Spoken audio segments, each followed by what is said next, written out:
Hi.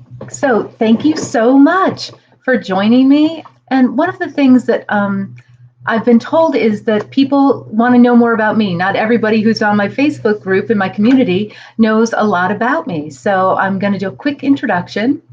And the first question I get from everybody is C.Lee. What does that stand for? And the short answer is that my first name is Kathy, Kathy with a C. But I come from a generation where everybody was named Kathy. So I remember in sixth grade, I was known as Kathy in elementary school. And the gym teacher said, Kathy, run faster. And it was a stampede. So I decided right then that it was time to differentiate myself a little bit. And I added my middle name, Lee, which is my twin. My father was a twin and his brother's name was Lee. So Kathy Lee was my name for a long time. And a lot of my good close friends still know me as Kathy Lee. But then in college, I became C.Lee. In fact, my M.Ann, if you're out there, Marianne, my RA in my college freshman year, said to me, well, what does this, is it Kathy with a C or a K? And I said, oh, with a C. And she said, well, then you shall be C.Lee. So that also became my name, and that's where the C.Lee comes from. So I have been an organizer now for 18 years. I started when my daughter was in kindergarten in 2003, and she is now in graduate school. So yeah, it's been a little while and I've learned a lot. I became a certified professional organizer in 2008. And to be certified, I had to have a certain amount of hours teaching other people organizing skills, as well as a certain amount of classes. And I also had to take an exam. So I passed my exam and now I continue with my continuing education credits and keep my certification up. So that's a little bit about me. If you don't know, I specialize in residential organizing. I pretty much know everything there is to know about living in a home and keeping a home organized. So that is something I like to focus on, teaching my clients how to live a more simplified life. I named my business Simplify You for a reason. And I truly do. That's what I want to do, is simplify you. So that's where that came from. And I do have a husband, a delightful husband. We've been married 28 years, and my daughter's 22, and she's in graduate school. And so that gives me a lot of time to really focus on you guys. And that's why I wanted to start this community so that I can answer questions from people. And that's kind of a quick introduction to me. People ask me if I have any hobbies, and I'm actually in not one, not two, but three different book clubs. I love to read. One is a neighborhood book club. You might call it a wine club, but we actually do read the books and talk about them. So if my neighbors are watching, shouts outs to you guys. One is just a regular book club a friend runs, and that's delightful, and it's around the corner, so it's easy to get to. And the other one is an organizing book club. So, and that's one that I host. I used to host it here in my house, but now I host it virtually. And we read organizing and business-based books, and it's a fabulous way to keep educated on what everybody else is reading. So, of course, we read the Marie Kondo book. We read the Swedish death cleaning book. We just read the home edit book. So if it's an organizing book or a business book, chances are I've read it. And that's a little bit about me. If you guys have any questions, I would be delighted to answer them. Pop them into the chat. I did have somebody private message me and just say, in your talk last week, you alluded to ways to keep paper down. And one of the things I mentioned was having a retail email. And that's really to prevent having to get receipts every time you go shopping. So I wanted to expand about that explanation a little bit because she didn't understand what that was about. And in fact, my Tip Tuesday tomorrow is going to be about this as well, because I think it's such a key thing to have. So I call it a retail email. It might be what you think of as your junk email. But it's a specific email that you set up that's designed just to be used for any online shopping you do or in-store shopping that you do, okay? So I'll tell you mine. I'm not worried about getting spammed. I have C.Lee Shops at Gmail. Another friend of mine has Susie Shops 24/7 at AOL. I don't know. But anytime I'm in a store, so I go to the Container Store all the time, as you can imagine, and as part of their POP program. And I don't know about you, but I have a few different phone numbers as well. So sometimes I'm like, oh, did I use the landline? Did I use my cell phone? I really don't want to get texts from retailers about their promotions on my cell phone. So I prefer to use my shopping email. So when I go in, I just put my email into their program, my C.Lee Shops, and it keeps track of all of my purchases, and I don't have to save receipts. I don't have to hold on to receipts, and it all goes straight to email. So it's a great solution. It's also a great way of tracking all of this online shopping that we're all going to be doing this holiday season. I don't know about you, but I haven't been in a mall in months, obviously before COVID, but even then, probably not, because I don't really enjoy shopping. So I think that everything I get from my friends and family is going to have to be purchased online.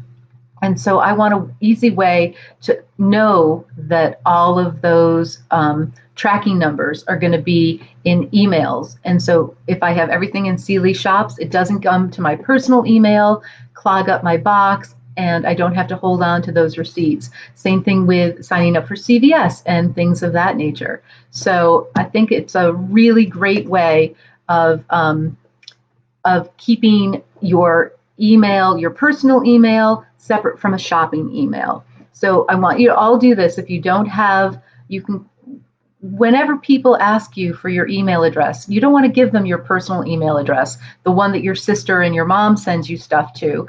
Just give them this shopping email address, the retail email, and that's going to simplify your life a lot. I have a question in the comments, and I appreciate that. Lola asks me, any ideas where to keep prints that you take out of frames once you change your home art?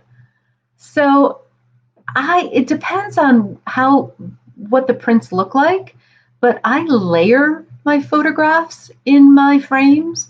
So, and I should let my family know this. So, for instance, I have not my own nieces and nephews, but my best friend's children. She sends me their school pictures every year, and I love it, and I display them. But I have all of the other school pictures behind the current one.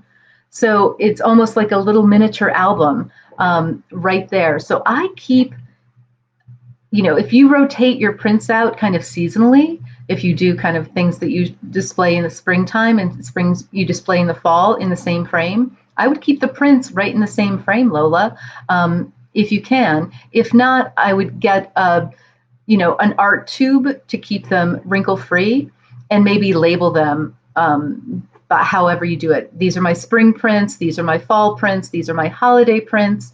It's kind of like a tip that I did a little while back, and I'll try to link to it in the chat, about my client who had dozens of photograph frames all over her house. And we finally gathered them all up and decided that she would rotate them seasonally. So she did her Christmas pictures, her back in December, her back to school pictures in September, her Halloween pictures in October. Instead of having every frame out all the time, we really edited it. And then she really enjoyed them and looked at them and appreciated them instead of just becoming wallpaper. So I have another comment. You're stressing out about organizing your shopping over the holidays. Yes, this is precisely what my other client was asking me about. Now with COVID, I do a lot of online shopping, can barely keep track of my orders and delivery delays for my family. Is there a better way to organize my orders for the holidays? Yes. I'm so glad you asked about that. That's a great question. I know we are all going to have to really embrace this online shopping thing this season. And it's a little different than that day that you would go with your list and walk through the mall and have a hot chocolate and feel the different cashmere sweaters and really see the color and think about your loved one in that beautiful, scarf or whatever it was. We're going to probably be doing a lot more of this online, and I think it's going to get a little confusing. So Ramona, thank you so much for asking this question. I think now is the time to create some type of spreadsheet. Now, it doesn't have to be an Excel spreadsheet. It can literally be a piece of paper.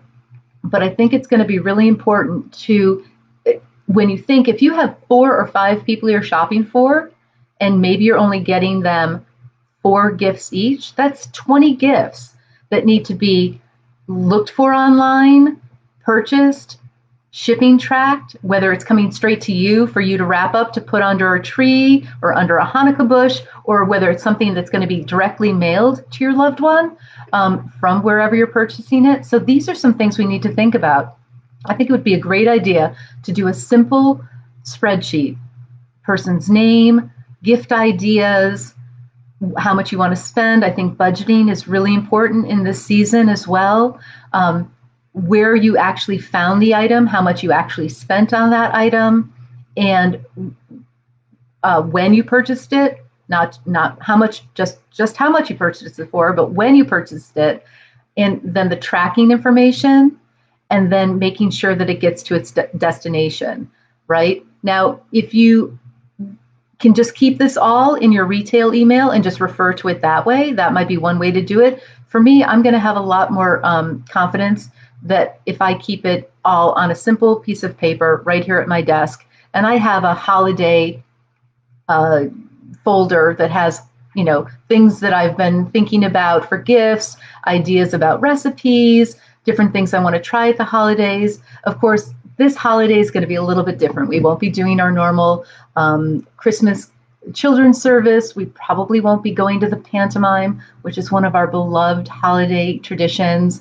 But we will be going for a walk around Georgetown to see the Georgetown lights and to see the homes that we always visit that are decorated. So I'm really going to preserve any of those traditions that I can. And maybe I'm going to add a new tradition like Christmas caroling. Maybe, standing on the sidewalk, not walking up to my neighbors' doors, perhaps. And of course, I won't be Christmas caroling, because something else you should know about me is that I can't sing at all. But I might encourage some of my neighbors to come, meet for hot chocolate in the driveway at a good, safe social distance. I don't know. We need to think a little bit more about how we're going to do these holiday traditions. So thank you for that question. I'm just thinking if I have any other quick holiday shopping tips. And I'm going to definitely, as the holidays come, we're going to talk a lot more about how to store our holiday ornaments and things, and how to pack them away, how to put them up. So, keep those things in mind. I'm just trying to think if there's anything else I can share with you right now. I have been chatting now for nearly 14 minutes, and I don't want to take up too much of your time. I want to be respectful. I thank you all for jumping on to say hello. It's a beautiful to have you in my community. Please invite anybody you think, family members, friends, anybody you think might appreciate some kind of tips from an expert. That's what I am, and that's what I want to be for you. And I will end this here. So thanks so much. Have a wonderful week, everybody. Take care.